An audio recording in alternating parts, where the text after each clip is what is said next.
In this video we are going to solve Personnel Management and Industrial Relations objective question asked by AKU in 2015, 8th SAME exam.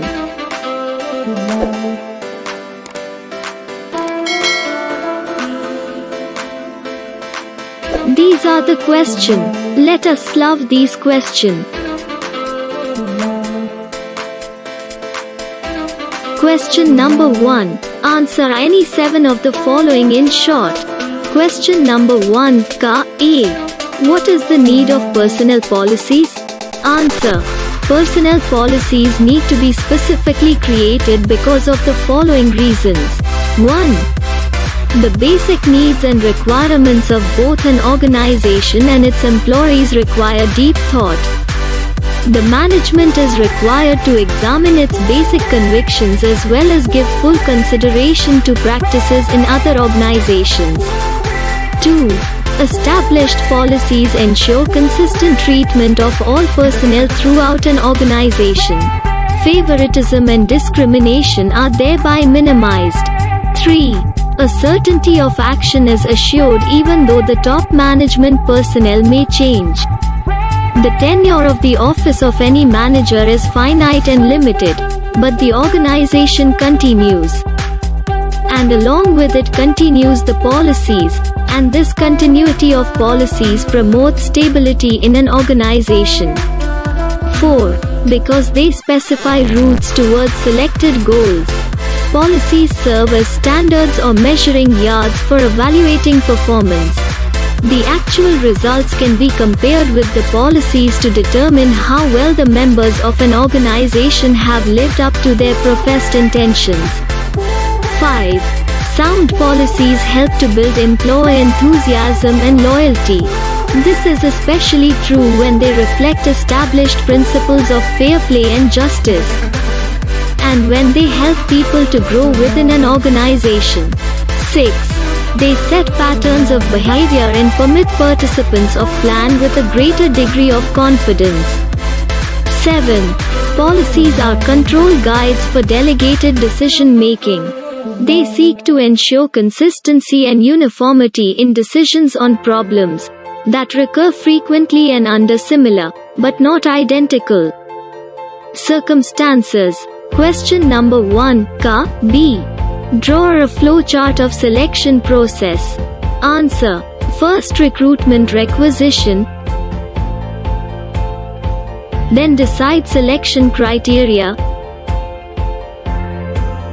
Then after, advertise for the job. After receiving application for the job, then we categorize applications into R and B.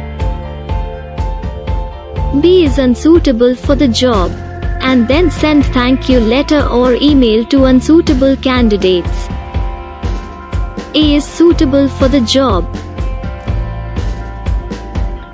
After this, assess against criteria. If the candidates not fulfill the criteria, then send thank you letter or email.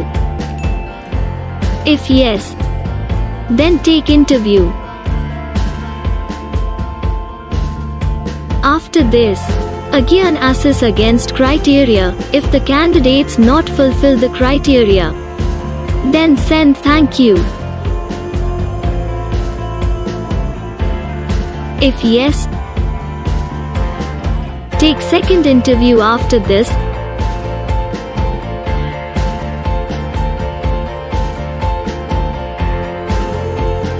again assess against criteria. If the candidates not fulfill the criteria, then send thank you.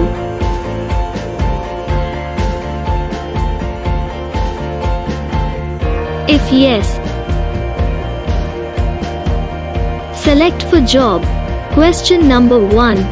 C. Define employee transfer and its reason. Answer. Employee transfer. Definition. Employee transfer is a process of horizontal movement of an employee, wherein there is a change in the job, without any revision in the remuneration and modification of responsibilities. It is a form of internal mobility, in which the employee is shifted from one job to another, usually at a different location, department, or unit.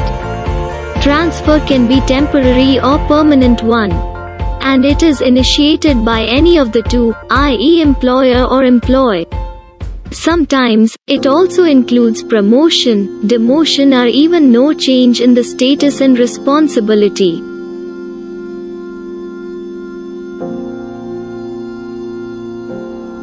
Reasons for employee transfer. Every organization has a defined criteria for the transfer of the employees, and it also varies from individual to individual. The primary reasons for employee transfer are mentioned hereunder.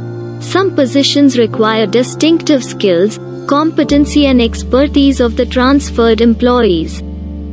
The transfer is also affected when there is a shortage of employees in one department of the organization due to high demand, and there are surplus employees in another department. So, the workers are shifted from one department to another. It is also initiated when there are some clashes between the superior and subordinate or between two workers. To break the monotony of the work, employees are transferred, as the productivity of an employee decreases by doing the same job again and again. An employee may request to the Human Resource Department to transfer him to another location, due to health issues because of the climate is not suitable for her health. The transfer may be requested by the employee himself or by his immediate boss, superior, or by the manager of another department. Question number 1, D. Define fair wages. Answer. A fair wage is a wage that is considered fair by the employee. This salary, received in return for individual work performed, will encourage the employee to invest more or less in their daily tasks, but also to keep their current job for longer or less time. The employee makes a real trade-off between the level of salary they receive and the quantity and difficulty of their day-to-day responsibilities. The employee will assess the nature of two key ratios in the analysis of the level of his individual compensation. Firstly, he will analyze the ratio of his concrete input in the company and what it gives him back, and secondly, he will directly compare his situation with that of his colleagues by comparing the ratio of his salary correlated with his expertise and personal input to that of his colleagues. Question number 1. A. Define piece wage rate. Answer. The piece rate system is that system of wage payment in which the workers are paid on the basis of the units of output produced. Piece rate system does not consider the time spent by the workers. Piece rate system is the method of remunerating the workers according to the number of unit produced or job completed. It is also known as payment by result or output. Piece rate system pays wages at a fixed piece rate for each unit of output produced. The total wages earned by a worker is calculated by using the following formula. Total wages earned equals total units of outputs produced x wage rate per unit of output, or total wages earned equals output into piece rate. Question number 1, F. What do you understand by Social Security? Answer. The term Social Security has been defined differently by authorities and thus, there is no commonly accepted definition of the term. There are mainly two streams of thought on this issue. One represented by the ILO that limits the scope of Social Security to maintenance of one's income against loss or diminution. Another view perceives Social Security in a broader sense. In this sense, it is a set of policies and institutions designed to enable a person to attain and maintain a decent standard of life. This is described as a preventive or promotional form of Social Security. Social security is defined as the security that the society furnishes through appropriate organizations against certain risks to which its members are exposed. Question number 1, Ka, G. Define trade union. Answer. A trade union is an organization made up of members, a membership-based organization, and its membership must be made up mainly of workers. One of a trade union's main aims is to protect and advance the interests of its members in the workplace. Most trade unions are independent of any employer. However, trade unions try to develop close working relationships with employers. This can sometimes take the form of a partnership agreement between the employer and the trade union which identifies their common interests and objectives. Question number 1, Ka, H. What is the aim of trade union? Answer. The aims and objectives of the union shall be 1. To regulate relations between members and their employers and to protect and further the interests in 2. To strive for economic and social justice for all workers by means of regulating relations, negotiating and settling disputes between workers and employers. 3. To oppose any discrimination in employment and fight for the rights of all workers in any facet of work. 4. To advance the democratic right of every worker. 5. To encourage the settlement of dispute by conciliatory methods. 6. To promote, support or oppose, as may be deemed expedient, any existing or proposed legislation or other measure affecting the interests of members. Question number 1, Ka, I. What is the importance of development? Answer. Development is a process that creates growth, progress, positive change or the addition of physical, economic, environmental, social and demographic components. The purpose of development is a rise in the level and quality of life of the population, and the creation or expansion of local regional income and employment opportunities, without damaging the resources of the environment.